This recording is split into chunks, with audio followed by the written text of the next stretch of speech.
لیکن اہم بات یہ ہے کہ فروم یہاں مایوسی نہیں پھیلاتے. اچھا. جی، وہ کہتے ہیں کہ انہی روزمرہ کے تجربات میں، سیکھنے میں، بات چیت میں، محبت میں، وہ جو دوسرا زیادہ حقیقی، زیادہ زندہ وجود کا انداز ہے، اس کا امکان ہمیشہ موجود رہتا ہے. ایک ایسا انداز جو زیادہ کھلا ہے، زیادہ متحرک ہے. بالکل، جو حال میں جیتا ہے. تو یہ باب اصل میں ہمیں دعوت دیتا ہے کہ ہم اپنی اویئرنس میں، اپنی آگاہی میں تھوڑی تبدیلی لائیں. اور یہ ہمیں اس بنیادی بہت اہم سوال پر سوچنے پر مجبور کرتا ہے جو فروم خود پوچھتے ہیں. سوال یہ ہے کہ کیا ہم واقعی اپنی زندگیاں جی رہے ہیں یا محض ان زندگیوں کے بکھرے ہوئے ٹکڑوں کے مالک بن کر رہ گئے ہیں؟ اس گہری گفتگو میں خوش آمدید. آج ہم زندگی کے دو بنیادی انداز دیکھ رہے ہیں. جی، ایک ہے ملکیت کا انداز، مطلب چیزیں جمع کرنا، قبضہ کرنا. صحیح. اور دوسرا ہے وجود کا انداز، یعنی ہونا، خود کو جاننا، اپنی اندرونی نشو نما پر توجہ دینا. اچھا. اور اس کے لیے ہم ایرک فروم کے متن کو دیکھ رہے ہیں جو پرانی مذہبی تحریروں کا حوالہ دیتے ہیں. جی بالکل، عہد نامہ قدیم، جدید اور پھر مائسٹر ایکہارٹ کی صوفیانہ تعلیمات. فروم دکھاتے ہیں کہ ان میں یہ وجود والی بات کیسے نمایاں تھی. اور مقصد یہ سمجھنا ہے کہ یہ پرانی سوچ آج کل کی زندگی کے بارے میں کیا کہتی ہے، جہاں ہر طرف ملکیت کا ہی زور لگتا ہے. بالکل. تو آئیے شروع کرتے ہیں. ٹھیک ہے. تو عہد نامہ قدیم سے کیا خاص بات نکلتی ہے؟ دیکھیں، اس کا نچوڑ ایک طرح کی پکار ہے. جو تمہارے پاس ہے اسے چھوڑ دو، آزاد ہو جاؤ، بنو، یعنی وجود اختیار کرو. جی. اس کی مثالیں ہیں جیسے حضرت ابراہیم کا اپنا گھر بار چھوڑنا. صحیح. یا پھر حضرت موسیٰ کا اپنی قوم کو مصر کی، آپ کہہ لیں کہ مادی آسودگی اور غلامی سے نکال کر صحرا میں لے جانا. صحرا جو ملکیت کی جگہ نہیں ہے. بالکل. صحرا صرف ضرورت کی جگہ ہے، آزادی کی جگہ ہے. وہ مستقل بندھنوں سے آزادی کی علامت ہے. یہ علامت تو بہت گہری ہے. کیا روزمرہ کی زندگی میں بھی اس کی کوئی مثال ملتی ہے؟ ہاں ملتی ہے. جیسے منا کا قصہ ہے. وہ آسمانی کھانا؟ جی، وہ صرف ضرورت کے مطابق ملتا تھا اور اسے جمع کرنے سے منع کیا گیا تھا. اچھا. تو یہ سیدھا ملکیت اور لالچ پر تنقید تھی. صحیح. اسی طرح سبت کا دن، شبات، وہ صرف چھٹی نہیں تھی. اس دن ملکیت سے جڑی ہر چیز منع تھی. نہ کوئی خرید و فروخت، نہ تعمیر، نہ تباہی. مطلب مکمل طور پر ملکیت سے لا تعلقی. جی. اس دن انسان صرف وجود پر توجہ دیتا تھا.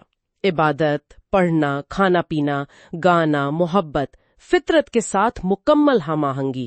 گویا ایک جھلک اس زمانے کی جب صرف خالص ہونا ہوگا. لیکن پھر وہ سنہری بچھڑے والا واقعہ بھی تو ہوا.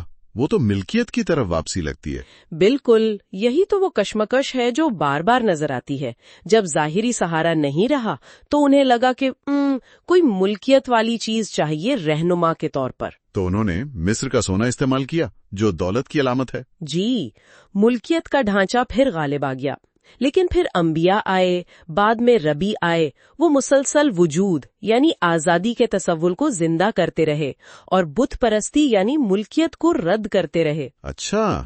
یہاں تک کہ ایک بہت دلچسپ مثال ہے کہ جب رومیوں نے یروشلم تباہ کر دیا جی تو ربی یوحنان بن زکائی نے ریاست، ہیکل، یہ سب ملکیتیں کھونے کے بعد توجہ وجود پر مرکوز کی، یعنی علم، تعلیم، امید پر، اور ایک درسگاہ قائم کی. واہ. یعنی ظاہری نقصان کے بعد باطنی وجود کی طرف رجوع. بالکل. اچھا، اب اگر عہد نامہ جدید کی طرف آئیں تو وہاں یہ ملکیت کے خلاف بات اور بھی سخت لگتی ہے.